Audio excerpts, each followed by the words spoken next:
হচ্ছে beach, Bakkhali beach. আহা, ফাটাফাটি গান চলছে।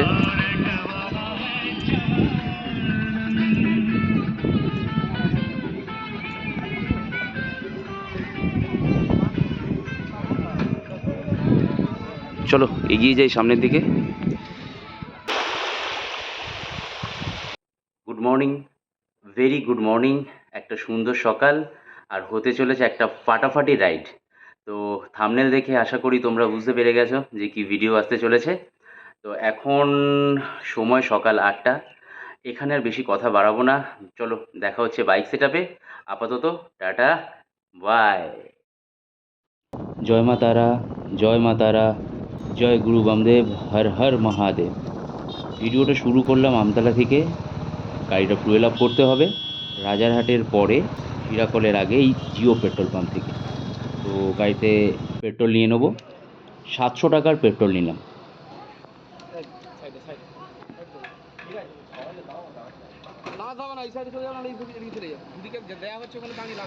বাড়ি থেকে বেরোতে একটু লেট হয়ে গেল, সেই কারণে আমতলায় জ্যামে পড়তে হয়েছিল। আর আমতলার জ্যাম বিশ্ববিখ্যাত জ্যাম। তোমরা চেষ্টা করো একটু সকাল সকাল বেরিয়ে আমতলাটা ক্রস করার, না হলে কিন্তু আমতলায় ভীষণভাবে জ্যামে পড়তে হবে। তো আমতলার পরে শিরাকলেও হয়তো জ্যামে আমাদের পড়তে হতে পারে। আমরা বকখালি দেখে নিলাম বোর্ডে। তো সামনে আমাদের শিরাকল ক্রসিং আসছে, দেখো এখানেও জ্যাম রয়েছে। ব্যাস, জ্যামটা কাটাই। তো শিরাকল মোড় থেকে আমরা কিন্তু ডায়মন্ড হারবারের দিকে যাব না, আমরা যাব উস্তির দিকে। অর্থাৎ শিরাকল মোড় থেকে ডান দিকে যে রাস্তাটা চলে গেছে সেটা হচ্ছে ডায়মন্ড হারবার, আর বাঁ দিক থেকে যে রাস্তাটা যাচ্ছে সেটা হচ্ছে উস্তি। তো আমরা এই জ্যামটা ক্রস করে, হ্যাঁ এই জ্যামটা ক্রস করে দেখো এই যে সাদা গাড়িগুলো বেরিয়ে যাচ্ছে না, এই যে গাড়িটা বেরিয়ে যাচ্ছে দেখো, এই দিকটা কিন্তু ডায়মন্ড হারবার। আর আমরা যাব ঠিক এই বাঁ দিকে। আমরা বাদিক দিয়ে উস্তি হয়ে একদম সেখান থেকে হটুগঞ্জ হয়ে আমরা বেরিয়ে যাব বকখালির দিকে। আর তোমরা যদি ডায়মন্ড হারবার হয়ে যাও, ডায়মন্ড হারবার হয়ে তোমরা যেতেই পারো, কিন্তু তার জন্য মোটামুটি তোমাদের প্রায় 9 থেকে 10 কিলোমিটার মতো তোমাদেরকে এক্সট্রা যেতে হবে। তো সেই 9 থেকে 10 কিলোমিটারটা আমি মাইনাস করার জন্য আমি এই উস্তি রোডটা ধরলাম। ডায়মন্ড হারবার রোডটাও তোমরা যেতে পারো, ডায়মন্ড হারবারের গঙ্গাটাও পেয়ে যাবে। আমি তো এর আগে একটা ডায়মন্ড হারবারের ভিডিও দিয়েছি, তোমরা চাইলে ভিডিওটা দেখো একবার, কেমন লাগলো আমাকে কমেন্ট করে জানিও। আর তোমরা যারা আমার ভিডিও দেখছো এখনও চ্যানেলটা সাবস্ক্রাইব করোনি, তোমরা চ্যানেলটা সাবস্ক্রাইব করে দিও। তো সাবস্ক্রাইব করলে, কমেন্ট করলে ভিডিও করার আগ্রহটা আরও বাড়ে। তো যাই হোক, চলো রাস্তার ভিউটা আমরা দেখি। ও হো, ক্যা বাত!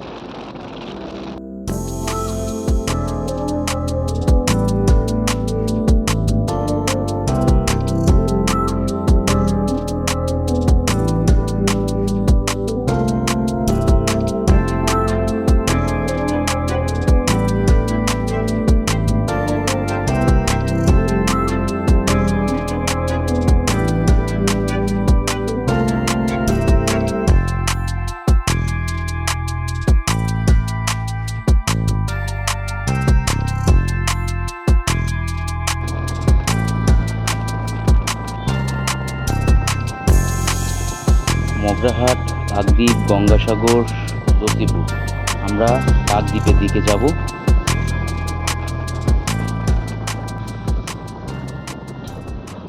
আমরা এসে পৌঁছালাম উস্তি। তো উস্তি থেকে আমরা ডান দিক নেব। দেখো বাঁ দিকে একটা রাস্তা চলে যাচ্ছে, ডান দিকে একটা রাস্তা যাচ্ছে। আমরা এই ডান দিকের রাস্তাটা নেব। ডান দিকের রাস্তা ধরে কিছুটা এগোবো, জাস্ট কিছুটা এগোবো।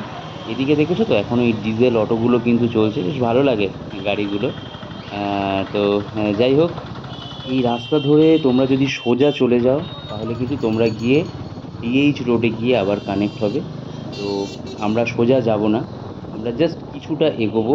কিছুটা এগোনোর পরেই দেখো একটা তিন মাথা মোড় পড়বে, একটা তিন মাথা মোড় পড়বে, ছোট্ট একটা মানে ওই পোল মতো একটা পড়বে আর কি। এই যে দেখতে পাচ্ছ তো, দেখো ডান দিকে এরকম একটা ফাঁকা মাঠ পড়বে। আর বাঁ দিকে দেখো, এই যে বাঁ দিকে রাস্তাটা চলে যাচ্ছে, একটা রাস্তা সোজা যাচ্ছে, ওই সোজা গেলে তোমরা ডিএইচ রোড কানেক্ট করবে। আমরা বাঁ দিকটা নিয়ে নিলাম, দেখতে পাচ্ছ? এই রাস্তাটা ধরে কিন্তু আমরা হটুগঞ্জ কানেক্ট করব। তো চলো সোজা এগিয়ে যাই। আর যেটা বলবো তোমাদের, যে তোমরা কিন্তু চেষ্টা করো সকাল সকাল বেরোনোর, নাহলে আমতলার জ্যাম, তারপরে শিলাকড়ের জ্যাম, কুস্তিতেও একটু জ্যাম থাকে। তো তোমরা যদি সকাল সকাল বেরো তাহলে কিন্তু এই রোডটায় জ্যাম পাবে না। মানে আমতলা আর শিরাকলে যদি জ্যামটা না পাও, তাহলে এই যে রাস্তাটায় আমরা যাচ্ছি, এই রাস্তাটা কিন্তু সব সময় ফাঁকা থাকে। সব সময় তুমি যখনই যাও না কেন, এই রাস্তাটা তোমরা সব সময় রাস্তাটা ফাঁকা পাবে। আর দেখো খুব সুন্দর কিন্তু, মানে ভিউটা জাস্ট ফাটাফাটি। অলরেডি বর্ষা চলে এসছে, আর এই বর্ষাকালে বকখালি কিন্তু একদম পারফেক্ট। যারা এখনও বকখালি বাইক নিয়ে যাওনি, ভাবছো যে বাইক নিয়ে তোমরা বকখালি যাবে, তোমাদের জন্য এই ভিডিওটা তোমরা দেখো। আশা করি ভিডিওটা তোমাদের অনেকটা হেল্প করবে, বা আমি চেষ্টা করছি যাতে তোমাদের অনেকটা হেল্প আমি করতে পারি। তোমরা দেখো। আর যারা ভাবছো যে না আজ বেরোবো কাল বেরোবো, আজ বেরোবো কাল বেরোবো, একদম ভেবো না, একদম ভেবো না। জাস্ট ভিডিওটা আমার দেখো আর বেরিয়ে পড়ো। কারণ এই বর্ষাকালের জন্য কিন্তু বকখালি একদম পারফেক্ট। আর এই রোডটা দিয়ে যখন তোমরা রাইড করে যাবে, তোমরা অবশ্যই মাথায় রাখবে যে গাড়ি কিন্তু একটু আস্তে চালিয়ে যাবে। তার কারণ হচ্ছে এই রোডে অনেক ছোট ছোট হাঁস, মুরগি, গরু, ছাগল, এগুলো প্রচুর রয়েছে আর কি। মানে যখন তখন কিন্তু গাড়ির সামনে চলে আসতে পারে। তো আমরা এখন এসে পৌঁছেছি ন্যাত্রা। এইটা হচ্ছে ন্যাত্রা বাজার। যেহেতু বেরোতে আমার একটু লেট হয়ে গেছে, তো সেই কারণে আর কি আমাকে একটু জঞ্জাটের মধ্যে পড়তে হচ্ছে। বেলা যেহেতু বাড়ছে, বাজারে লোকজন বাড়ছে, রাস্তাঘাটে লোকজন বাড়ছে। আর এই সমস্ত জায়গায় না, মানে একটু রাইড করতে অসুবিধাই হয়। মানে কী বলো তো, হুটহাট সবাই গাড়ির সামনে চলে আসে। তো যাই হোক, সাবধানে চালাতে হবে। দেখো আমরা নেত্রা রেলগেট ক্রস করছি। এই হচ্ছে নেত্রা রেলওয়ে স্টেশন। এখানে যদি রেলগেটটা পড়ে থাকতো তাহলে হয়তো অনেকটাই সময় নষ্ট হয়ে যেত। যাই হোক, রেলগেট তো পড়েনি, আমরা ন্যাত্রা রেলগেট ক্রস করে বেরিয়ে গেলাম। তো যাই হোক, যেটা বলছিলাম, যে সকাল সকাল বেরোলে কি হয় বলো তো, এই সমস্ত জঞ্জাটগুলোর মধ্যে পড়তে হয় না। আর অবশ্যই আমি আবারও একবার বলবো যে এই রোডটা শর্টকাট, কিন্তু রোডটা একটু দেখে চালাবে। কেন এই রোডটার মধ্যে যেগুলো আগে বললাম, ছাগল, গরু, হাঁস, মুরগি, তো এগুলো কিন্তু মানে হুটহাট আমাদের গাড়ির সামনে চলে আসে আর কি। তো সাবধানে একটু গাড়িটা চালিয়ে এই রাস্তা দিয়ে তোমরা যেও। আর আবারও বলছি, বাড়িতে বসে একদম ভাবনা চিন্তা করো না যে আজ যাব কাল যাব, বা রাস্তায় বাইক নিয়ে গেলে কি অসুবিধা হতে পারে। কোনো অসুবিধা হবে না। সাবধানে গাড়ি চালাতে হবে। রাস্তা ভালো, রাস্তার কন্ডিশন এখনও পর্যন্ত কিন্তু বেশ ভালো রাস্তা। তো আমরা অলরেডি হটুগঞ্জ এসে পৌঁছে গেছি। দেখো এই যে বাসটা চলে গেল, ওই টোটোগুলো যাচ্ছে ওই ডান দিকে গেলে ডায়মন্ড হারবার, আমরা যাব বাঁ দিকে। যে বাসটা দাঁড়িয়ে আছে, ঠিক বাসটার পেছন দিকে গেলেই কিন্তু ডায়মন্ড হারবার। আর আমরা বাঁ দিকটা নিয়ে নিলাম। হটুগঞ্জ থেকে আমরা সোজা NH-117 কানেক্ট করলাম। আমরা এবার একদম সোজা এগিয়ে যাব। ব্রেকফাস্ট করতে হবে, ভীষণ খিদে পাচ্ছে। ব্রেকফাস্ট করব, কোথায় করব, কী করব, অবশ্যই তোমাদের সাথে শেয়ার করব। আর সত্যি কথা বলতে কী বলো তো, এই বকখালির দিকে যেতে গেলে এই দিকটাতে না, বিশেষ করে ওই পেটাই পরোটা, আহা হা ক্যা বাত। আর আমার কি ভালো লাগে জানো তো, ঘুগনি, মুড়ি আর ডিম ভাজা, মানে এটা আমার ভীষণ ভালো লাগে। তো যাই হোক, জানি না কি পাবো। আমি যখন বকখালি যাই, তো আমি কিন্তু ওই করঞ্জলি বলে একটা জায়গা পড়বে, সেই জায়গাটাতেই আমি দাঁড়াই, ওখানেই আমি ব্রেকফাস্ট করি, একটা টি ব্রেক নিই। তো যেহেতু বেলা হয়ে গেছে, এদিকটা বেলা হয়ে গেলে আবার সেরকমভাবে পাওয়া যায় না। তো চলো একটু রাস্তার মজা নিই।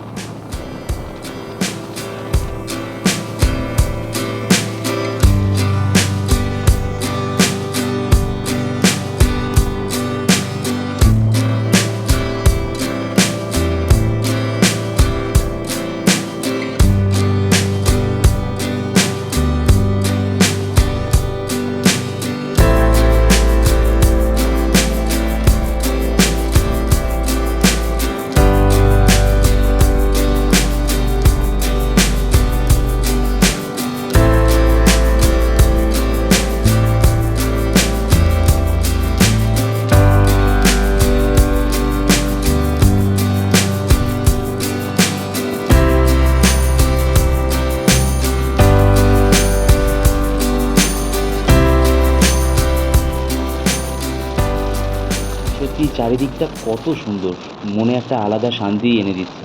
দেখো কত সুন্দর ভিউ। আর বকখালির মজাটা কি জানো তো, পটুগঞ্জের পরে যখন NH 117 কানেক্ট করে সোজা এগিয়ে যাবে না, তখন কিন্তু শুধুই এরকমই ইমেজ দেখতে পাবে, মানে একদম বকখালি পর্যন্ত এত সুন্দর, মানে মনে না আলাদাই একটা শান্তি এনে দেবে। রাস্তা কিন্তু একদমই ফাঁকা, একদমই ফাঁকা রাস্তা।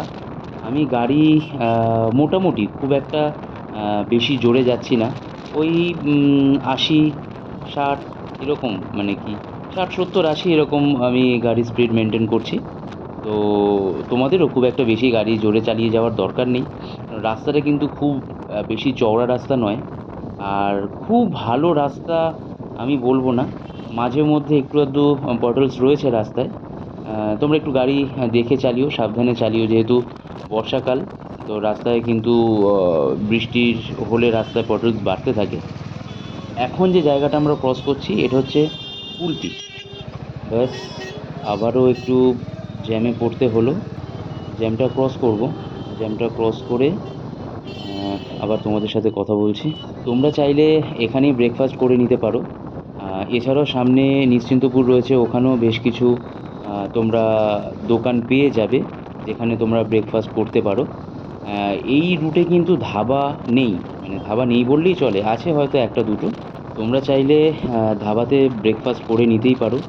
আমি আসলে করলাম না কেন, যখন অন্যান্য জায়গায় যাই তো তখন কোনো অপশান থাকে না, ধাবাতেই আমাদের ব্রেকফাস্ট করতে হয় বা লাঞ্চ করতে হয়। তো যেহেতু এখানে অপশান রয়েছে, আর এদিকের ব্যাপারটা না খুব সুন্দর লাগে, বকখালি 64, নামখানা 39।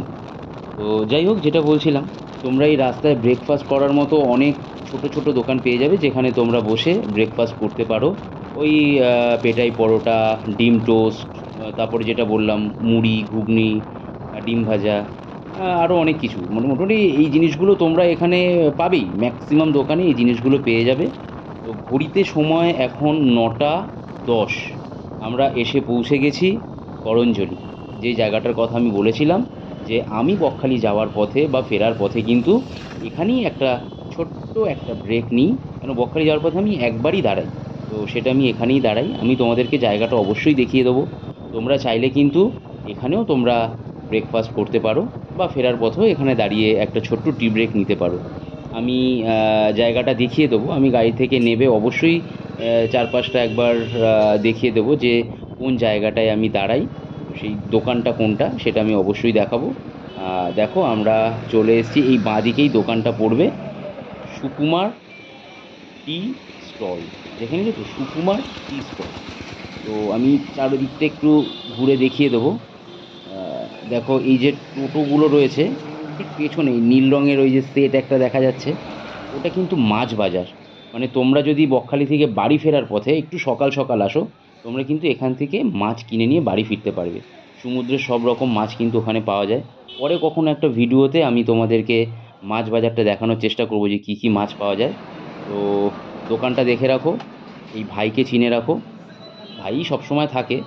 ভাই এখন চা বানাচ্ছে। হা হা হা বাবা।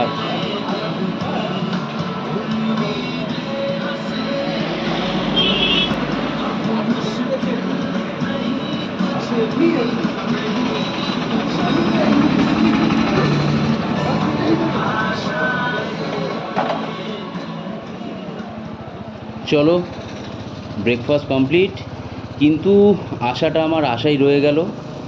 ঘুগনি মুড়ি ডিম ভাজাটা আমার আর খাওয়া হলো না। যখন এই ভাইকে বললাম ভাই ঘুগনি মুড়ি ডিম ভাজা একটা দাও, তো ভাই বলল যে মুড়ি আছে, ডিম আছে, কিন্তু ঘুগনিটা শেষ।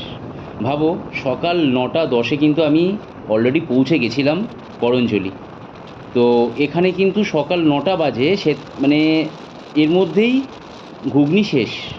তো বুঝতেই পারছো যে তোমাদের কতটা তাড়াতাড়ি বেরিয়ে আসতে হবে, কেন এখানে কিন্তু ওই 11টার পরে কিন্তু পরোটা বলো বা ঘুগনি মুড়ি এগুলো কিন্তু পাওয়া যায় না। তো আমি একটা ডিম টোস্ট নিয়ে নিয়েছিলাম, আর একটা চা। তো আপাতত চলো, পরে কখনো কোনো এক সময় ঘুগনি মুড়ি ডিম ভাজা খাওয়াই যাবে। আর আমি নিয়েছিলাম ডিম টোস্ট, চা আর একটা জলের বোতল। আমার বিল হয়েছিল 30 টাকা। তো আমরা এসে পৌঁছে গেছি এখন নিশ্চিন্তপুর।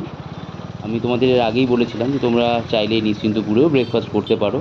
বাড়ি থেকে বেরোনোর আগে ডিসিশন নিয়েছিলাম যে বকখালিতে পৌঁছে ফ্রেজারগঞ্জে গিয়ে তারপরে ব্রেকফাস্ট করব।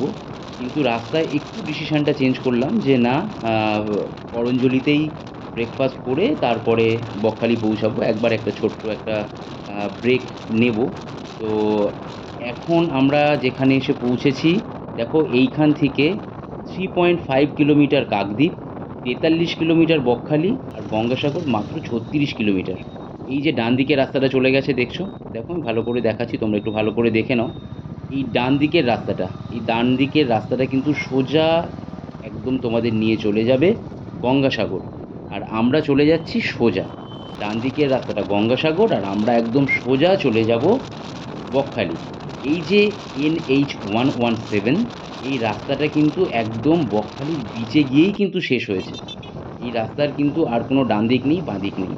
তো যাই হোক, চলো যতটা তাড়াতাড়ি সম্ভব আমরা বকখালি পৌঁছাবো। কেন আমি কিন্তু রাস্তায় আর দাঁড়াবো না, এবারে একদম সোজা গিয়ে দাঁড়াবো বকখালি। রাস্তার আপডেট এখনও পর্যন্ত যতটা পেয়েছি, এর আগেও আমি তোমাদের একবার রাস্তার আপডেট শেয়ার করেছি।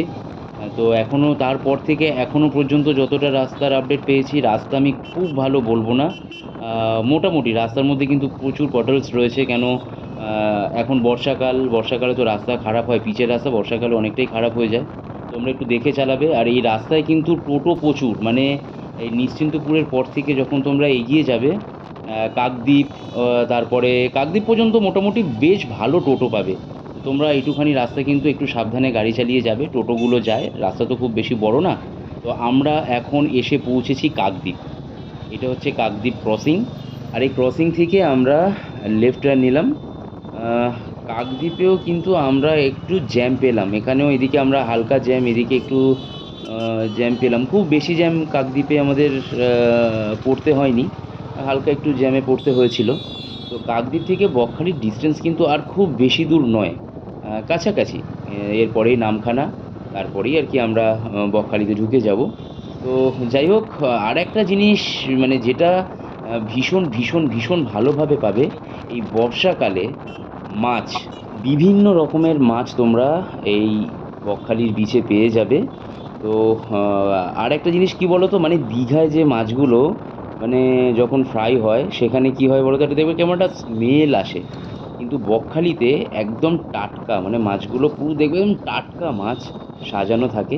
তোমরা সেটা ফ্রাই করতে, মানে ফ্রাই করে খেতে পারো, বা মানে তোমরা যেরকমভাবে বলবে ওনাদেরকে, ওনারা কিন্তু ঠিক সেইভাবেই তোমাদেরকে মাছগুলো ভেজে দেবে বা তৈরি করে দেবে।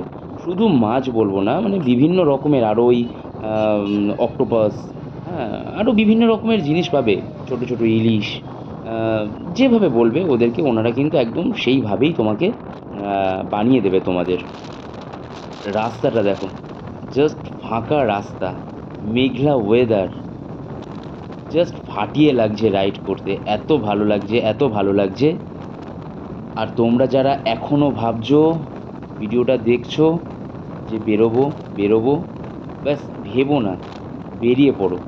সত্যি বলছি, ভীষণ ভীষণ ভালো ওয়েদার, রাস্তা খুব সুন্দর, মানে মন ভরে যাবে তোমাদের রাইড করতে। বেরিয়ে পড়ো, আমাকে কিন্তু কমেন্ট করো তোমরা। আর এই রাস্তাটা কিন্তু তোমরা সব সময় কিন্তু তোমরা রাস্তাটা এরকম ফাঁকাই পাবে, সেটা শীত হোক বা গরমকাল হোক। তো রাস্তা মোটামুটি এরকম ফাঁকা পাবে। বেশ ভালো রাস্তা, কাকদ্বীপের পর থেকে কিন্তু একদম টান টান রাস্তা, সুন্দর রাস্তা, ফাঁকা রাস্তা। Bakkhali 26 kilometre, Fraserganj 24 kilometre. তো আমরা কিন্তু অলরেডি বকখালির কাছাকাছি পৌঁছে গেছি। 26 কিলোমিটার রাইড করব, ব্যাস তারপরেই চলে আসছে বকখালি ব্রিজ। আমরা এখন এসে পৌঁছেছি নামখানা। আমরা এসে পৌঁছে গেছি এখন নামখানা। আর নামখানা থেকে কিন্তু আমরা যেরকমভাবে সোজা আসছি ঠিক সেইভাবেই সোজা এগিয়ে যাব, কোনো ডান দিক বাঁ দিকের ব্যাপার নেই। আর একটা কথা তোমাদের সাথে শেয়ার করি, যেটা তোমরা অনেকেই জানো, যে একটা সময় ছিল বকখালিতে যেতে গেলে কিন্তু এই নামখানা থেকে ভ্যাসেল করে আমাদের ওপারে গিয়ে তারপরে মানে গঙ্গা পেরিয়ে তারপরে আমাদেরকে বকখালি পৌঁছাতে হতো। এখন কিন্তু এই যে ব্রিজটা, এই ব্রিজটা কিন্তু আমাদের এখন অনেকটাই ইজি করে দিয়েছে বকখালি যেতে। মানে কোনো ভ্যাসেলের ব্যাপার নেই, একদম জাস্ট ব্রিজটায় ওঠো আর ব্রিজটা পেরোলেই কিন্তু আমরা বকখালির দিকে পৌঁছে যাচ্ছি। তো যাই হোক, এই ব্রিজটায় তোমরা কিন্তু এখানে ফটো শ্যুট করতে পারো, কেন এই ব্রিজের ভিউটা কিন্তু খুব মানে সুন্দর, জাস্ট ফাটাফাটি ভিউ। ডান দিকে বলো বাঁ দিকে বলো, ব্রিজের এইদিক ওদিক এত সুন্দর, এত ভালো লাগে। মানে এখানে তোমরা দাঁড়িয়ে বিভিন্ন রকম মানে প্রচুর কিন্তু ফটো শ্যুট করতে পারো। এখানে সবাই দাঁড়ায়, প্রত্যেকে এসে দাঁড়ায়। দেখো এই যে জায়গায় টোটোটা দাঁড়িয়ে আছে, তো এই রকম জায়গায় আমি একটু দাঁড়িয়ে তোমাদেরকে দেখানোর চেষ্টা করব যে তোমরা কিন্তু এখানে দাঁড়িয়ে তোমরা ফটোশ্যুট করতে পারো। দেখো দেখো দেখো, দেখছো? জাস্ট ফাটাফাটি। দেখো এইরকম ভিউ, এইরকম ভিউ লাগবে। মানে এদিকটা কিন্তু সুন্দরবন, হ্যাঁ এদিকটা যে গঙ্গার এদিকটা সুন্দরবন। আর আমি এদিকটা একটু ঘুরিয়ে দেখাচ্ছি। এই দিকটা দেখো, এদিকটা কিন্তু গঙ্গাসাগর। মানে ওই যে দূরে দেখো সবুজ মতো দেখা যাচ্ছে, এগুলো কিন্তু এক একটা দ্বীপ। এদিকে কিন্তু প্রচুর বদ্বীপ রয়েছে, প্রচুর বদ্বীপ রয়েছে। যাই হোক, তোমাদেরকে এই জায়গাটা একটু দেখানোর চেষ্টা করলাম, ভালো করে দেখাতে পারলাম না। যাই হোক, পরে কোনো সময় আবার দাঁড়িয়ে আমি তোমাদেরকে ভালো করে দেখানোর চেষ্টা করব। চলো আবার এগিয়ে যাই। ব্রিজ থেকে, এই যে ব্রিজটা আমরা ক্রস করে নামবো, তারপরেই কিন্তু আমরা মোটামুটি বকখালির দিকটা পৌঁছে যাচ্ছি।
এবার আসছে নামখানা টোল গেট।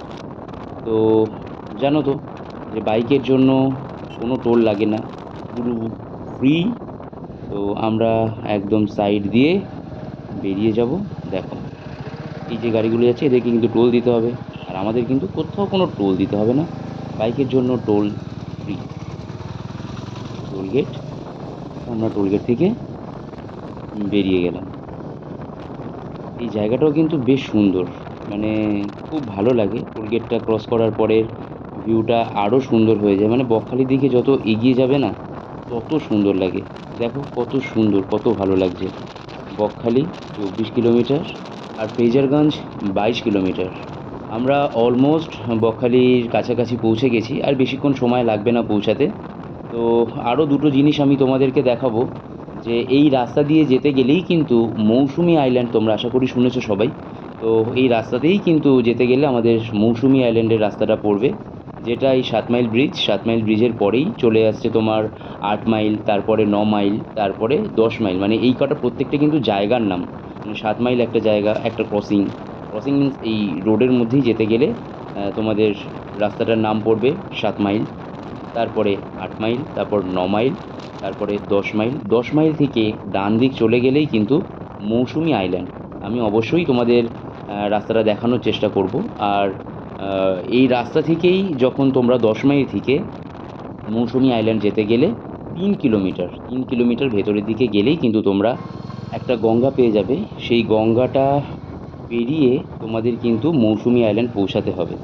আমি তোমাদেরকে আমি মৌসুমী আইল্যান্ডের রাস্তাটা দেখানোর চেষ্টা করব। এই যে জায়গাটায় আমরা এখন এসে পৌঁছেছি, একটু ভালো করে তোমরা দেখে নাও জায়গাটা। এইটাকে বলে 10 মাইল। আর এই যে ডান দিকের রাস্তাটা, দেখো এই যে রাস্তাটা চলে যাচ্ছে, দেখো এই সোজা যে রাস্তাটা বেরিয়ে যাচ্ছে, এটা হচ্ছে মৌসুমী আইল্যান্ডের রাস্তা। ঠিক এই রাস্তা থেকে 3 কিলোমিটার, পুরো 3 কিলোমিটার এগোলেই তোমরা ওই গঙ্গাটা পেয়ে যাবে। গঙ্গাটা পেরিয়ে তোমাদেরকে যেতে হবে ওপারে। ওপারে গেলে একটা সরু রাস্তা পাবে, সেই রাস্তা ধরে সোজা চলে গেলেই তোমরা পৌঁছে যাবে মৌসুমী আইল্যান্ড। দেখে রাখো এই ব্রিজটা, ব্রিজের পরেই কিন্তু তোমরা ওই জায়গাটা পেয়ে যাবে। এটা ভালো করে দেখে নাও। আমি তোমাদেরকে জায়গাটা একটু ভালো করে দেখানোর চেষ্টা করব। 10 মাইলটা, এই জায়গাটার নাম 10 মাইল। 10 মাইল থেকে তোমরা ডান দিকে চলে গেলেই কিন্তু মৌসুমী আইল্যান্ড পেয়ে যাবে। তোমরা চাইলে কিন্তু মৌসুমী আইল্যান্ডে গিয়েও তোমরা স্টে করতে পারো। আহ, আমি আমার কথা বলবো, আমার কিন্তু মৌসুমী আইল্যান্ডের থেকেও বেশি ভালো লাগে বকখালি। মানে খুবই সুন্দর একটা জায়গা।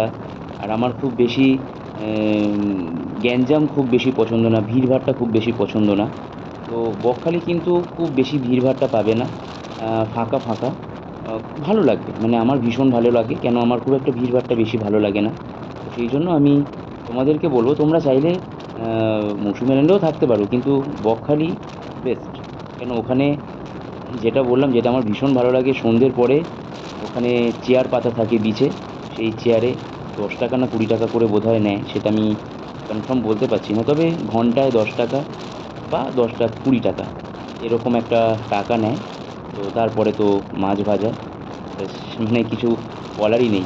যাই হোক, এই একটা জিনিস দেখে রাখো, এই যে টাওয়ার, ভালো করে এই টাওয়ারগুলো দেখে রাখো। এই টাওয়ারগুলো চোখে পড়বে মানেই জানবে যে বকখালি ফ্রেজারগঞ্জ আমরা পৌঁছে গেলাম। এটা কিন্তু বকখালির অনেক বড় একটা বিশেষত্ব। এই টাওয়ার, টাওয়ার দেখা মানে জানবে যে আমরা কিন্তু অলরেডি বকখালি ফ্রেজারগঞ্জ পৌঁছে গেছি। দেখো এখানে, দেখো আবার দেখো, দূরে একটা টাওয়ার দেখা যাচ্ছে। আর দেখো এই ডান দিকে হোটেল। এখান থেকেই একটা দুটো করে কিন্তু হোটেল তোমাদের চোখে পড়বে। দেখো পরপর এদিকে ডান দিকে সব হোটেলগুলো দেখতে পাওয়া যাচ্ছে। তো এখানে হোটেল নেওয়ার কোনো দরকার নেই। দেখো এই হচ্ছে ফ্রেজারগঞ্জ ক্রসিং। এই বাঁদিকের রাস্তাটা চলে যাচ্ছে বকখালি বিচ, আর এই সোজা চলে যাচ্ছে ফ্রেজারগঞ্জ। তো চলো একটু ফ্রেজারগঞ্জের দিকেই আমি যাব, সেখানে গিয়ে একটু চা খাবো। তো তোমাদেরকে ফ্রেজারগঞ্জটাও একটু আমি দেখানোর চেষ্টা করব। দেখো টাওয়ারটা একটু ভালো করে তোমরা মাথায় রেখো। টাওয়ারগুলো চোখে পড়া মানে, টাওয়ারের কাছে এসে পৌঁছানো মানেই কিন্তু বকখালি ফ্রেজারগঞ্জ পৌঁছে যাও। তো চলো, এখানে আমরা একটু ছোট্ট একটা টি ব্রেক নেব, একটু চা খাবো, সমুদ্রটা ভালো করে দেখানোর চেষ্টা করব। দেখো এই যেটা দেখতে পাচ্ছ, এটার ওপারেই কিন্তু সমুদ্র। আর এইটা হচ্ছে, এই যে দেখতে পাচ্ছ গাছ, পুরনো রাজবাড়ি, এটা কিন্তু ছিল ফ্রেজার সাহেবের রাজবাড়ি। দেখো আমি একটু ভালো করে দেখানোর চেষ্টা করছি তোমাদের। এই হচ্ছে ফ্রেজার সাহেবের রাজবাড়ি, সেই জন্যই কিন্তু এই জায়গাটার নাম ফ্রেজারগঞ্জ। দেখো এরকম সুন্দর সমুদ্রের গা দিয়ে রাস্তা চলে গেছে। আর এই হচ্ছে বকখালির সমুদ্র। আমরা এখন দাঁড়িয়ে আছি ফ্রেজারগঞ্জে। একটা সুন্দর ওয়েদার, ঢেউয়ের আওয়াজ, আর কি চাই। চলো এবার একটু চা খেয়ে নেব। আহ, এই যে দোকানটা আমি দেখাচ্ছি, এই যে দিদির দোকানটা, আমি কিন্তু ফ্রেজারগঞ্জে এসে এই দিদির দোকান থেকেই চা খাই। তোমরা চাইলে কিন্তু এখানে এসে তোমরা চা খেতে পারো। এখানে পরপর 3টে দোকান আছে। বেসিক্যালি আমি কিন্তু এই দিদির দোকান থেকেই চা খাই। তো তোমরা এসে এখানে একবার চাটা খেয়ে দেখতে পারো। উনি কিন্তু বেশ ভালো বানায়। তোমরা যেরকমভাবে বলবে উনি কিন্তু সেরকমভাবেই বানিয়ে দেবে। শুধু চা নয়, তোমরা চাইলে কিন্তু সকালে এখানে এসে ব্রেকফাস্টও করতে পারো। ওনাকে যেটা বলবে উনি সঙ্গে সঙ্গে কিন্তু বানিয়ে দেয়। এই হচ্ছে আমার রানী, রানী লাভ ইউ রানী। আর ঘড়িতে সময় এখন 10টা 45, আমরা এসে পৌঁছে গেছি বকখালি ফ্রেজারগঞ্জ। তো চলো এবার একটা হোটেল নিতে হবে। ফ্রেজারগঞ্জ থেকে বেরিয়ে গেলাম, আর ফ্রেজারগঞ্জ থেকে বকখালি বিচের ডিস্টেন্স কিন্তু মাত্র 2 কিলোমিটার। তো এবারে গিয়ে একটা হোটেল নেব, কোন হোটেলে থাকছি আর হোটেল থেকে বিচের দূরত্ব কতটা, সবটা তোমাদের সাথে শেয়ার করব। আর এটা হলো ফ্রেজারগঞ্জ ক্রসিং। এই ক্রসিং থেকে আমরা ডান দিকে নিয়ে নিলাম। ডান দিক থেকে আমরা একদম সোজা চলে যাব বকখালি বিচ। আর অলরেডি কিন্তু হোটেল স্টার্ট হয়ে গেছে। দেখো বাঁ দিক থেকে কিন্তু হোটেল তোমরা দেখতেই পাচ্ছ। তো তোমরা, আমি বলবো যে তোমাদের এই দিকে থাকার কোনো প্রয়োজন নেই, তোমরা একটু এগিয়ে যাবে। মানে যত বিচের দিকে এগিয়ে যাবে না, হোটেল কিন্তু ওদিকে অনেক অনেক বেশি রয়েছে। তোমরা ওখানে তোমাদের বাজেট মতো হোটেল পেয়ে যাবে। আহ, তোমরা চাইলে কিন্তু অনলাইনেও হোটেল বুক করে আসতে পারো, বা এখানে এসে তোমাদের পছন্দ মতো রুম দেখে নিয়ে তোমরা হোটেল বুক করতে পারো। তো সেক্ষেত্রে তোমরা যদি এখানে এসে হোটেল দেখে রুম বুক করো, তো সেক্ষেত্রে তোমরা কিন্তু একটু বার্গেনিং করে নিও, কেন ওরা কিন্তু মোটামুটি 200-300 টাকা মতো কিন্তু একটু এদিক ওদিক বলে, বার্গেনিং করলে সেটা একটু কমতে পারে। তো দেখো সেটা তোমাদের সুবিধা হয়, তোমরা অনলাইনও করে আসতে পারো বা এখানে এসেও তোমরা হোটেল বুক করতে পারো। আমি কিন্তু হোটেল বুক করেই এসেছি। তো আমি আগেই বলেছি যে আমি কোন হোটেলে থাকছি, কোথায় থাকবো, আমি সবটাই তোমাদেরকে দেখাবো। আমি যেখানে থাকবো সেই হোটেলে কিন্তু রেস্টুরেন্ট রয়েছে, মানে ওদের নিজস্ব কিন্তু রেস্টুরেন্ট রয়েছে, যেখানে আমি লাঞ্চ, ডিনার, ব্রেকফাস্ট সবটাই কিন্তু পেয়ে যাব। রুম সার্ভিস চাইলে আমি রুম সার্ভিসও পাবো, বা আমি যদি চাই রেস্টুরেন্টে বসে আমি সেটা করব, তো আমি রেস্টুরেন্টে বসেও আমি করতে পারি।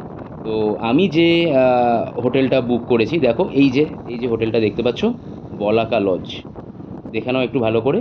তোমরা চাইলেও এসে তোমরা এই হোটেলে থাকতে পারো। আমি কিন্তু এই বলাকা লজে উঠবো, আমি সবটা তোমাদেরকে দেখিয়ে দেবো, রুম কেমন, রেস্টুরেন্ট কেমন, সবটাই দেখাবো।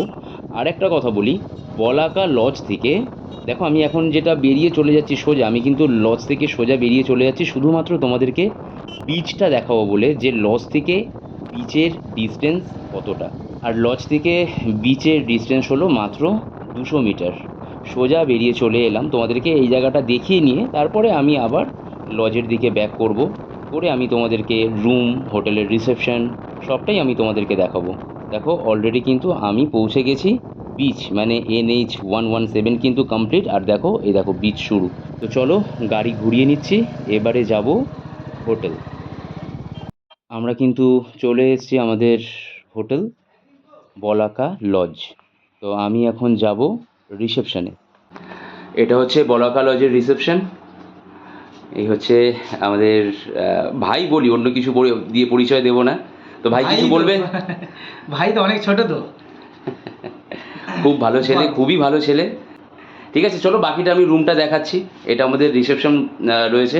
এনি প্রবলেম ভাইকে বলতে পারো, রাত্রি যখন যাই হোক না কেন ভাই আছে, সব সময় আছে। আর এই রুমটা আমি নিয়েছি, একটা বেড রয়েছে, ডাবল বেড, দেখতেই পাচ্ছ তোমরা। আহ, আর ভালো করে আমি একটু দেখাবো, দুটো চেয়ার আছে, একটা বড় একটা মিরর রয়েছে। টাটা। আহ, এই দিকটা দেখো, দাঁড়াও একটু সামনের দিকে এগিয়ে যাই, কার্টেনটা দেখো। এরকম একটা পার্কিং পাবে, তোমরা যদি ফোর হুইলার নিয়েও আসো, তোমরা গাড়ি পার্ক করার জন্য এখানে পার্কিং পেয়ে যাবে। এই কটেজগুলোও তোমরা নিতে পারো। আর বলাকা লজের স্টার্টিং প্রাইস হলো 1100 টাকা থেকে। এদিকে দেখো, একটা ওয়াল শোকেস রয়েছে, এখানে তোমরা তোমাদের জিনিসপত্র রাখতে পারো। দেখো রুমের দরজা থেকে যদি বাইরেটা দেখাই, দেখতে পাচ্ছ, দেখো মেন রোড, আর আমি দাঁড়িয়েছি কিন্তু রুমে। আর এই রকম একটা ওয়ার্ড্রপ পেয়ে যাবে, দেখে নাও, হ্যাঙ্গার রয়েছে। যেটা প্রত্যেকের কাছে ভেরি ভেরি ইম্পর্টেন্ট, ওয়াশরুম।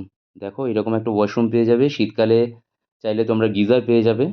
ওয়াশরুমটা দেখে নাও, একদম পরিষ্কার, কোমোড কিন্তু একদম সিল করা। মানে ওয়াশরুমটা কিন্তু এসে প্রত্যেকেই ভালো করে দেখে নেয় যে ওয়াশরুমটা ঠিকঠাক নাকি। ওয়াশরুম নিয়ে কোনো কথা হবে না, যথেষ্ট ঠিকঠাক ওয়াশরুম। আর আমার রুমটা রয়েছে ফার্স্ট ফ্লোরে, ওই দেখো আমার রানীকে আমি ওখানে রেখেছি। চলো এবার যাব রেস্টুরেন্ট, বলাকা ম্যানক্রো রেস্টুরেন্ট। আর এই হচ্ছে রেস্টুরেন্টের ভিতরটা। মেনু কার্ড রয়েছে, মেনু কার্ড দেখে যেটা অর্ডার করবে, তোমরা রুম সার্ভিস চাইলে রুম সার্ভিসও পেয়ে যাবে, বা তোমরা এখানে বসেও ডিনার, লাঞ্চ, ব্রেকফাস্ট সবটা করতে পারো। এখানে ভেজ, নন ভেজ সবটাই কিন্তু তোমরা পেয়ে যাবে। তো চলো রেস্টুরেন্টও আমরা দেখে নিলাম, এইবার যাব বিচ, তোমাদেরকে একটু বিচটা ঘুরে দেখাই। চলো, বিচে পৌঁছে গেছি। এবার কিন্তু বাইক রাখার জন্য একটা পার্কিং চার্জ এখানে দিতে হয়, সেটা বাইকের জন্য 20 টাকা, মানে সারা দিনে 20 টাকা। তারপর তুমি যতবার খুশি বিচে আসো যাও, তার জন্য আর পার্কিং লাগবে না। সারাদিনে কিন্তু 20 টাকা দিতে হবে। চলো আমি একটু এগিয়ে গিয়ে বাইকটা রাখবো, মানে যেখানে আমি পার্কিং চার্জ দিলাম তার থেকে কিছুটা এগিয়ে গিয়ে, ওই যে দূরে গাছটা দেখা যাচ্ছে, আমি ওই গাছটার ঠিক উল্টো দিকেই গাড়িটা রাখবো, রেখে তারপরে আমি হেঁটে হেঁটে চলে যাব। বাইকটা এখানে রেখে দিলাম, কেন এরপরে মানে এখান থেকে আর বাইক নিয়ে এগোনো যাবে না, কেন এইখানেই বাইকটা পার্কিং করতে হবে বাইক নিয়ে এলে। সাইড দিয়ে চলে যাব। একটা টোটো স্ট্যান্ড রয়েছে, নাহলে আমি চেষ্টা করব পরে বাইক নিয়ে ভেতরে যাওয়ার, সোজা গেলেই বিচ। বাইকটা ওখানে রাখা, আর এই হচ্ছে বিচ। সামনে এগিয়ে যাব, এই হচ্ছে বিচ, বকখালি বিচ। আহা, ফাটাফাটি গান চলছে।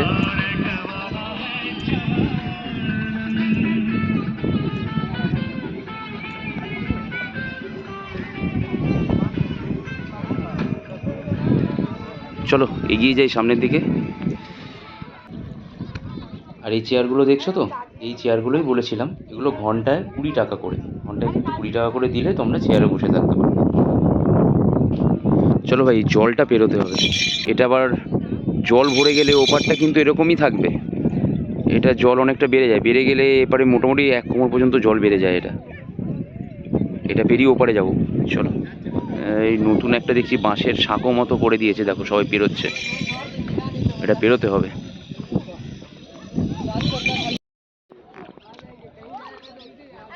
এইবার এটা পেরোতে হবে। কেওয়াত, চলো এই উঠলাম, দেখো বাঁশের সাঁকো পেরোচ্ছি। কেওয়াত কেওয়াত কেওয়াত। সত্যি কত সুন্দর একটা বিকেল, নিজেকে হারিয়ে ফেলার মতো। আর এই সুন্দর বিকেলটা কিন্তু তোমাদের জন্য ওয়েট করছে। তোমরা আমার ভিডিও দেখো আর চলে এসো বকখালির সমুদ্র সৈকতে। আমার ভিডিও যদি তোমাদের ভালো লেগে থাকে, চ্যানেলটা সাবস্ক্রাইব করো, শেয়ার করো নিজের বন্ধুবান্ধব ও নিজের পরিবারের প্রত্যেকটা সদস্যের সাথে। কোন জায়গার ভিডিও তোমরা দেখতে চাও আমাকে কমেন্ট করে জানাও, আমি চেষ্টা করব তোমাদেরকে সেই জায়গার ভিডিও দেখা। আপাতত টাটা, দেখা হচ্ছে এর পরের ভিডিওতে। ভালো থেকো, সুস্থ থেকো, বাই।